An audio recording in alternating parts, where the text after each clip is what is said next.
Hello guys and welcome.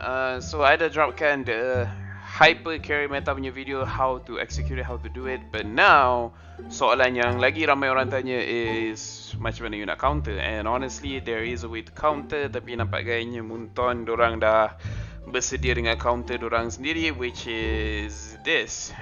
Rasanya ramai orang dah tengok Horo-chan punya video. Dia cerita pasal the nerf of the wooden mask, and wooden mask punya nerf is actually quite heavy punya nerf, and honestly bukan setakat meta hyper carry, tapi ada banyak perubahan yang akan datang lah dengan nerf wooden mask tu, which I think I will do on a separate video. For this one I still akan concentrate on how to counter hyper carry punya meta, because one, patch tu belum masuk lagi, so the hyper carry meta still boleh digunakan untuk sesiapa yang masih nak gunakan.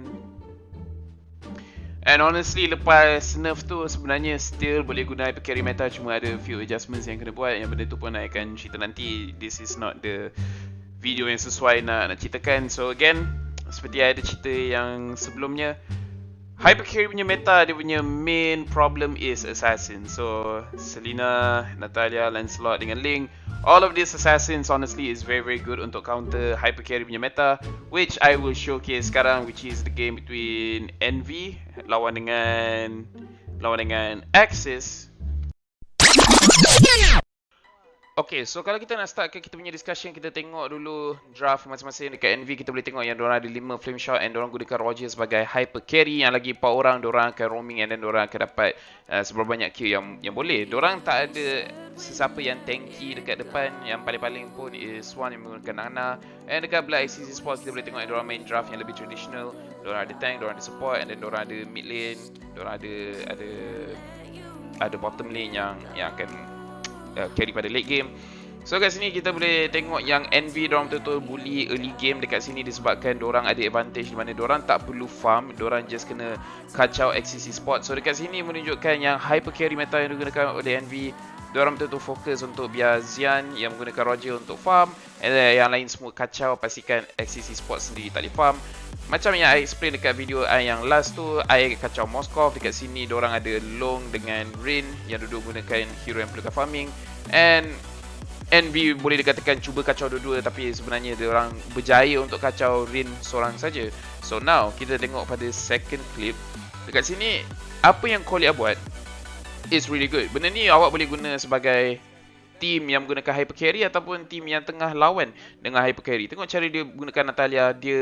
Dia tak nak buat apa-apa sangat, dia just nak kacau Rin punya farming. Ini kalau you tengok sepanjang game tu, Natalia ni asyik kejar je Link, disebabkan dia tahu Link ni akan jadi counter kepada marksman ataupun Kimi. Actually semua ni boleh kena makan dengan Rin punya Link. Jadi dia pastikan, okay, aku akan kejar dia, aku akan bagi tahu tim aku, okay, dia dekat sini, dekat sana, and then pastikan sesiapa yang tak perlu farm tu just ikut and then cuba dapatkan kill, right?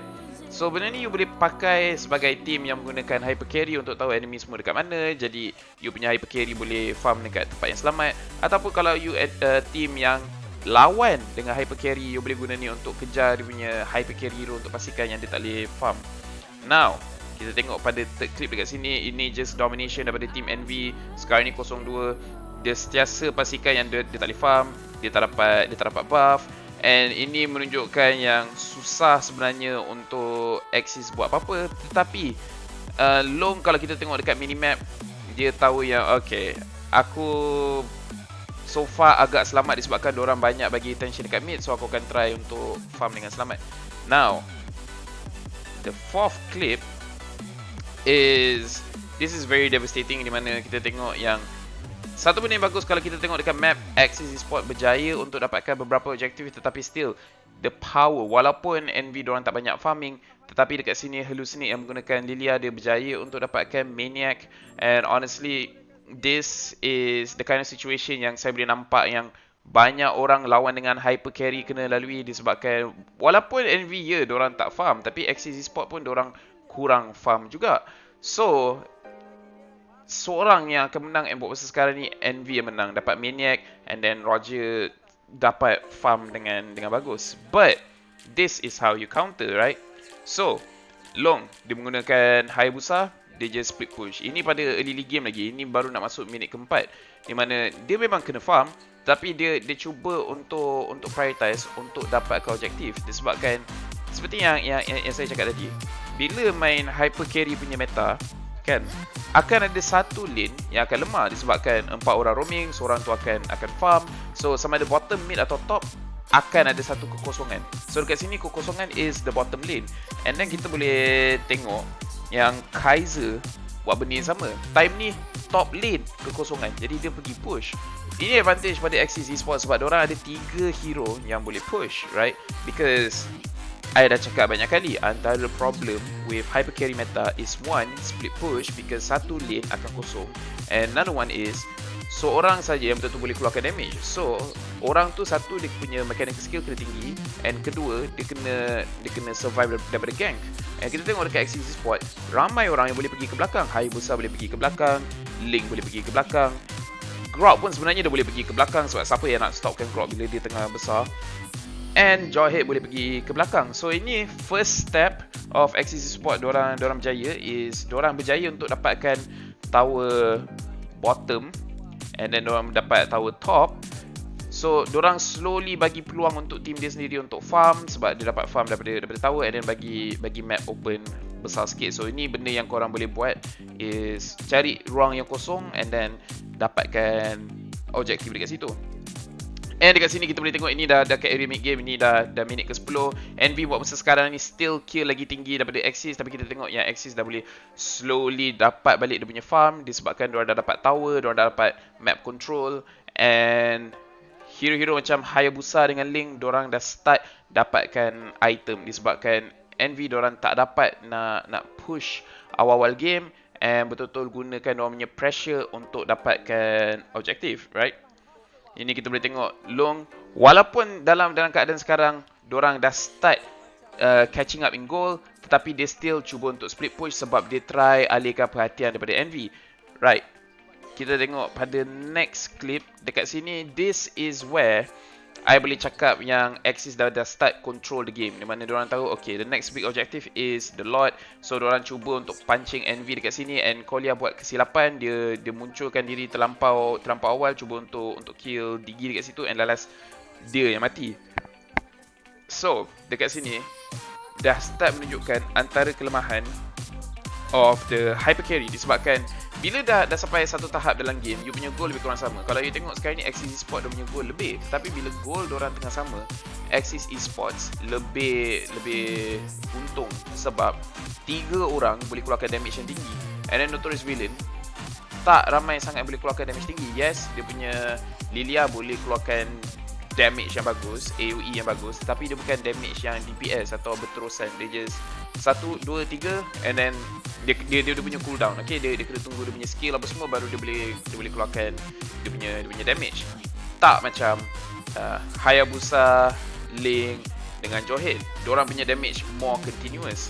So Kolia menggunakan Natalia as an assassin, dia sepatutnya punya damage quite good, tapi disebabkan dia gunakan support, dia punya damage tak ada macam a carry ataupun assassin Natalia.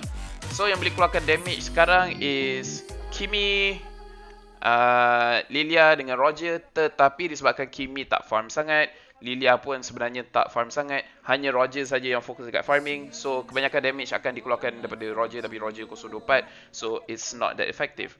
Now kita dah boleh tengok ini pada tahap yang betul-betul late game, di mana Axis dah start ada kill advantage. And dekat sini kita boleh tengok yang killing spree everywhere. Link dengan Hayabusa betul-betul carry the game disebabkan diorang dah dapat item-item yang diorang perlukan. Link kita tengok 8-1-2. So this is fundamentally how you counter the hyper carry meta. It's not easy to do, but it's still doable, right? So number 1, cari ruang yang kosong untuk you dapatkan objektif, tower, turtle atau apa-apa farm sebenarnya. Number 2 is try untuk aim dia punya hyper carry so that dia tak boleh nak farm. So bila late game nanti, which is the third part, bila late game nanti you akan lagi untung disebabkan enemy dia ada satu orang yang dedicated untuk keluarkan damage. while you punya team ada 2 atau 3 orang yang dedicated keluarkan damage. So basically bila late game, enemy tak akan cukup damage, and kalau hyper carry dia mati, dia just ada orang-orang keras kat depan yang tak boleh nak buat apa, tak boleh nak push, tak boleh nak menang, tak boleh dapatkan kill, and nak dapat lot dan sebagainya agak susah. So once you dah sampai ke late game, and then dia punya hyper carry pun dah useless, you dah boleh start fokus untuk endkan game, because at this point you dah menang every single thing. Kita tengok Kimi basically useless, Lilia pun tak banyak yang dia boleh lakukan dekat sini, and they basically just ended the game. So this is why I say that the hyper carry meta boleh dilawan. Yes, I faham yang Envy sekarang in the MPL dorang punya kedudukan tak okay sangat, but it still is true to the point. Hyper carry meta, they have 3 problems. Number 1, one lane will be empty disebabkan yang lain roaming, and then seorang kena farm. So satu lane akan kosong, so dekat situ you guys boleh gunakan advantage untuk push. Nombor 2, kalau hyper carry tu tak perform, then diorang tak ada damage, and bila late game, normal punya draft akan outscale hyper carry punya draft disebabkan dia hanya seorang hyper carry and yang lain semua tank atau support or fighter. But basically diorang punya damage takkan tinggi sangat. Yes, early game diorang punya damage tinggi because you draftkan hero-hero yang kuat early game supaya you bagi banyak ruang dekat you punya hyper farmer. But once dah sampai kat satu tahap, you just buat item-item support, item-item tanky, and then kalau you punya hyper carry mati, you dah tak ada damage dah. Kalau hyper carry you bagus and dia boleh teruskan surviving, then ya susah untuk lawan hyper carry. So that's basically how to handle the hyper carry meta. Again, seperti saya cakap pada awal-awal video tadi, kemungkinan hyper carry meta akan dikurangkan disebabkan perubahan dekat Wooden Mask. But honestly, in my opinion, the hyper carry meta akan hidup selagi ada 2 buff. So probably cara dia akan bertukar. I rasa dia punya rotation akan tukar dan hero yang digunakan akan tukar. But fundamentally, hyper carry meta still boleh wujud. So this is how you counter it. So yeah, that is the end of this video. I hope you guys enjoyed. Don't forget to like and subscribe, especially to my YouTube channel. I would appreciate that, and I will see you guys other time. Bye bye.